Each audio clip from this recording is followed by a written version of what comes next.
James Black with the CSE and a special edition of Hashtag Finance. We got a market open today with none other than Hadley Ford of iAnthus Capital Holdings. iAnthus, symbol IAN on the CSE. And Hadley's going to join us today and talk a little bit about their experience as an issuer in the public markets, almost over 3 years now, actually, as a listed cannabis company doing business in the United States of America. And he's learned a few things, done a few things, and really honored to have you here today, Hadley, joining us on Hashtag Finance. Thank you for having me here today. Yeah, I appreciate it. That's a pleasure.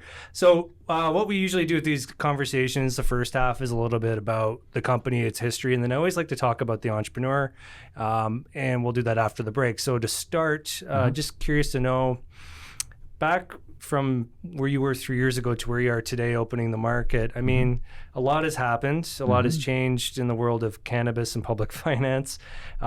Maybe just tell me where you started 3 years ago and how you thought it would shake out and how it reflects on you guys today.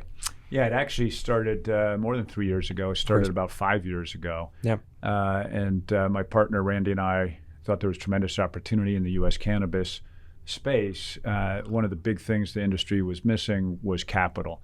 The other component that it was missing, because there wasn't a free flow of what I call regular way capital in to support the U.S. cannabis entrepreneur. You didn't have all the usual attendant camp followers. You didn't have consultants, bankers. You didn't have that young VP from Procter & Gamble who was crossing over into cannabis to lead your marketing efforts. So we thought there was a really good opportunity to raise a bunch of money, put it to work with great operators, and sit on some boards and help build some great companies. We found out pretty quickly that the same reason Citibank wasn't doing prime plus 2 loans for someone to build their cannabis greenhouse. Toronto teachers and CalPERS weren't writing $50 million checks into a blank check fund. So we kind of scratched our head around that and then stumbled across the Canadian public markets. At the time, I think there were 5, maybe 7 Canadian companies, cannabis companies that were public. They had a collective market cap of less than $1 billion. And those were, to be clear, those were mostly Canadian grow stories at that time. Those were all Canadian grow stories, kind of the Tweeds and Bedrocans. They hadn't merged yet. Right. I think everyone was kind of less than a $200 million market cap. And we looked at that, saw that they had raised, I think, $150 million collectively, but a little light went off. We said, here's a functioning capital market, the only one on the planet that was allowing cannabis entrepreneurs to raise money. Now, this was a public forum in Canada with Canadian companies and Canadian investors, but we thought if we could structure something from the U.S. side, we could educate the Canadian investment community about the opportunities in the United States, and we could have a public company to raise money and put in support of investments into the United States. We thought that would take about 6 months to structure, just given the complexities, the federal legality, the international border components of it, the fact that at the time no bank, law firm, or accounting firm would work with us. No. It took about 2 years to structure that. We did all the documentation and structure work ourselves. We ultimately did convince an accounting firm and a law firm, but never convinced a bank to work with us. We took ourselves public. We met with Richard here at the CSE, supportive from day one. I remember the first meeting I had with him, and he said, yes, we will list you. And obviously, if you want to be public, you're going to need to have a listing. And we actually did. It's a little bit like if you wanted a fancy sports car, you can go to the showroom and buy one, or you could build it yourself. It's always much easier to go to the showroom. But in this instance, there was no showroom for being a public entity as a U.S. cannabis. No, you're literally one of the first. Yeah, so we took ourselves public. My background is banking. My partner, Randy, was background is the legal side, and we hired a young team to help do that, and we took ourselves public. I think the first couple of months we traded 0 to 500 shares a day. And then we began to get a little bit of traction with the banks. We were actually the first U.S. MSO to go public. We were the first to do financing in the United States or in Canada. We were the first to do a bought deal, the first short form prospectus on the CSE, not just from cannabis, but any issuer with the CSE. We were the first to do it a convert. We were the first to use our shares to acquire things. So we did a lot of firsts, and had I been smarter, I would have patented all that and just charged a fee, and I wouldn't have to. I wouldn't have had could have consulted, told the other companies that were exactly. And it's been very interesting. As the pioneer, you always have a couple extra arrows in your back. But it's been a lot of fun, and I do think having access to the capital and having access to the shares, which we can use from a acquisition perspective with our partners, has been exceptionally beneficial in building out our business. Right. So being an early entrant, you've had to ride out probably more volatility in the market than any other company. And we have a lifetime vol of 77, I think. Okay. And I didn't know stocks had volatilities that high. Yeah, well, nor did I. So, so there, I mean, obviously, that can be high and cold, hot and cold, I should say, and I'm sure the psychological impact on your team of seeing that share price and the market do that over all these years has been severe. That's a great observation. People don't necessarily focus on that because, obviously, rightly so, investors make or lose money and they focus on the investment piece. But we push ownership down through the manager level, and people watch the stock. Even people don't have options in the company, they still follow it, and it's a reflection on kind of the job that we're doing. And you can see that if the screen is green, people kind of up. We're doing a great job. It's red. Well, skipping their step as they walk. It's very interesting. Just to interrupt though, but what were you thinking when you saw, because I don't know the price at the time for you guys, but when Tilray was over $300 a share or whatever, and it was on NASDAQ and flying, I mean, were you sitting there being an experienced banker and going, is this maybe this isn't good? I mean, that's one of the issues that exists within cannabis is the early days. There's not a lot of liquidity, so you can have those kind of technical blips either to the upside or the downside, and that's what I thought it was. I mean, you had something going on. I don't know exactly what happened. I heard a rumor there was some brokerage house out of Hong Kong that put out a positive report, and sort of all the kind of Chinese investors were piling in, drove that up. Who knows if that's true or not? But those were the types of dynamics, supply demand, and an illiquid market can drive something like that. Right. So now looking at the playing field today, I mean, you mentioned you are now an MSO, having evolved from being sort of a indirect or investment company, I should say, and that's a playing field that has started to shake out a bit. There are a few kind of name brands in the MSO space now. There's still a lot of divides in between states and territories, so the true competitive environment hasn't completely opened up yet because of federal legalities, we should put it. So that being said, I mean, what states do you operate in, and how do you guys compete with those who are also in those states? What's your differentiator? Yeah, so our strategy is pretty straightforward. If you have a license in cannabis, you can grow cannabis, you can process cannabis, you can be a retailer and sell cannabis, or you can create products that people ask for by name.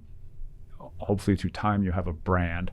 Our mission is to have a portfolio of iconic brands that people can't live without.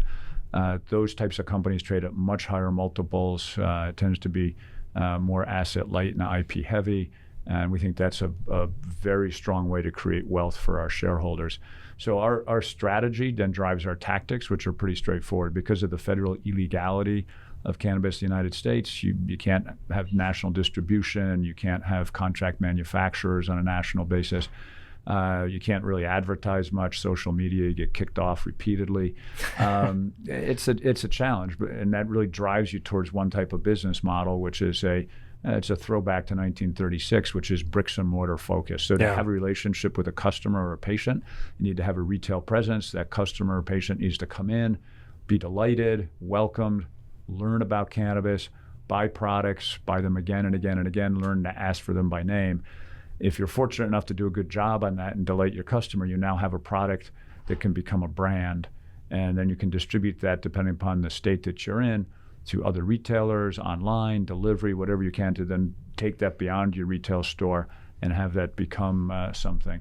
Ultimately, when you have federal legality, you'll be able to centralize production. You may have national distributors and contract manufacturers that you can avail yourself of. But today, you have to do that all yourself in every single market.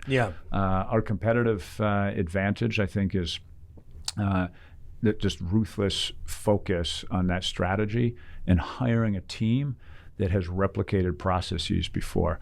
So look across our team.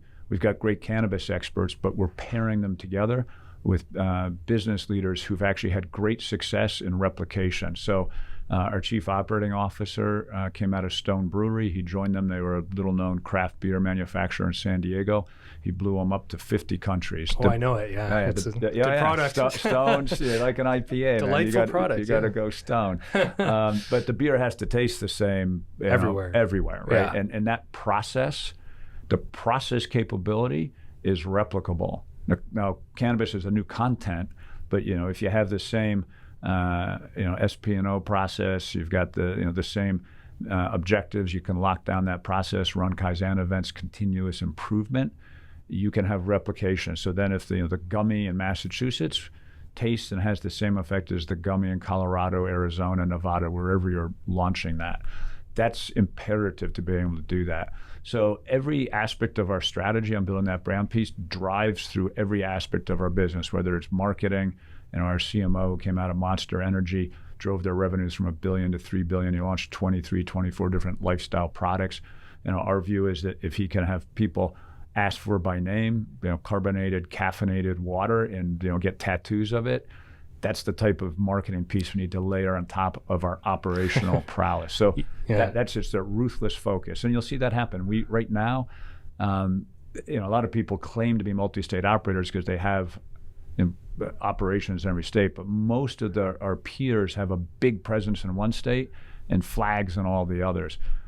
Because of the nature of our business, we came late to the party. A lot of guys have been in business, 5-10 years. We've really only been in business as an operator for about 18 months. We acquired a lot of licenses, but we're building them all out in the same marketplace. Yeah. We're cash flow generative in most of our key markets. So Maryland, Massachusetts, Southwest, that's the Arizona, Nevada piece. And by the end of next year, we'll be cash generative across our entire network, not just EBITDA positive, but driving cash all the way to the top line through the parent company. That is such a key piece. Just focus, and that's how we set ourselves apart. Awesome. Okay, we'll be right back with Hadley just after the break. Broadcasting from the heart of Toronto's financial district at the top of First Canadian Place, CSE TV is your trusted source for what's happening in capital markets. Our #Finance podcast series gets you exclusive long-form interview content with visionary entrepreneurs and CEOs of companies in the news. The CSE's On the Street segments get you up close and personal with many of our listed companies. And don't forget that you can find the video version of this and all our media on our CSE TV channel on YouTube. For instant notifications, subscribe to CSE TV now. And we're back with Hadley Ford, and we're talking about iAnthus, and we're talking about his business and the fact that if you start seeing people with tattoos of your logo or the products on your shelves, I think that's a good indication you've made it. So I haven't seen it. You want to see my iAnthus tattoo? No. Whip that out for you. We should have done that earlier. Actually, that would have been unique. There's kids who watch. Yeah, I hope so. We want all viewers. So we're going to, we always touch what's so interesting about the cannabis sector. It's obviously politically influenced. There's what's happening in Canada, obviously, with the edibles and extracts coming into market for food-based products and whatnot. I assume it's supposed to be this month, but I think the federal election. Cannabis, who knows? Yeah, exactly. There's also a federal election. That's a lot of balls in the air. In the U.S., there was just the SAFE Act passed through Congress. Mm-hmm. Through the House. The House, sorry. Yeah. So I'm not, there you go. I'm not a student of the U.S. market by any stretch. I've read a few press releases on this. We know that it's a positive indicator towards potential full legalization in America. However, there's a Senate. There's a Senate that has to vote on that. And, when it comes down to politics, some people would say that there's likely not enough votes, or maybe, things could change before there is. U.S. politics, there's one thing that drives it, and that's money. Sure. It's just the way of the world. One of the curious things about the bill that came through the House didn't really get written up, but I thought it was fairly interesting. Typically, a bill that comes out of the House has a bunch of stuff attached to it, little pet projects. They sneak stuff in there, yeah. Sneak stuff in. It's part of the rich milieu of backroom politics, smoke-filled rooms. They argue over what gets put in there. I'll get you the votes if you throw in my thing. A little quid pro quo. Yeah. This bill didn't have anything attached to it. Why? Like, you'd think it would have a ton of stuff attached to it. My view is that the reason it didn't is because the banks want that to happen. And the banks, I believe, have been actively lobbying behind the scenes with all of the reps that they have access to through their lobbyists, through their own donations to people's reelection campaigns. They get a voice. They've gone in. They said, this is very important to us. Why is it important? $50 billion of cash exchanges hands every year in the United States between the legal and illegal market. If that cash is in a legal bank account, that's pretty low cost of funds. The other piece, can they start lending into the cannabis space? If you look right now, hard money lenders are getting mid-teen returns. That type of arbitrage for a banker, that's a net interest margin that they never thought they would see in their life. So I have to think. To look in their chops. I have to think that the banks are very supportive of this. They lobbied very hard for it, and that's why the House bill came through with very little. So turn your attention to the Senate. I think the same thing happens there. I think the banks will be very supportive. I've seen some very early comments from the head of the Senate Banking Committee, who's not a fan of cannabis, but he's very supportive of this bill. He's listening to his constituents, who are the cannabis operators, and he's listening, I think, to the banks, who are also his constituents. So you have everybody in support of it. We've heard if it gets through the Senate, which I think it will, Donald Trump will sign it, and I think it's a better than equal chance this gets done before Christmas. Oh, wow. Okay. Yeah. That's one of the rosier outlooks I've seen on it or heard about it. So just to put it this way, is it still an economic versus social issue? Is that where the resistance still is? It's because of the social stigma? Within this SAFE Act? That or just in general? I mean, I don't think politically. Yeah, obviously from the political perspective, there's a social aspect, and I just think in general from life, there's a social aspect. The entire war against cannabis, I think, is ludicrous. It was ludicrous. It continues to be ludicrous. Yeah, we can all agree on that for sure. So something needs to be done. I don't know how much of that's impacting the SAFE Act, but I will tell you, state by state, the legislatures that we deal with are focused on it, as they should be, and that their job is to figure out how to redress the errors and damage that was done by that ill-informed war on cannabis, and we're supportive of that in whatever factor that horse trading and political piece puts out. My own hope is that it allows entrepreneurs who've been affected by the war on drugs better access into the cannabis market.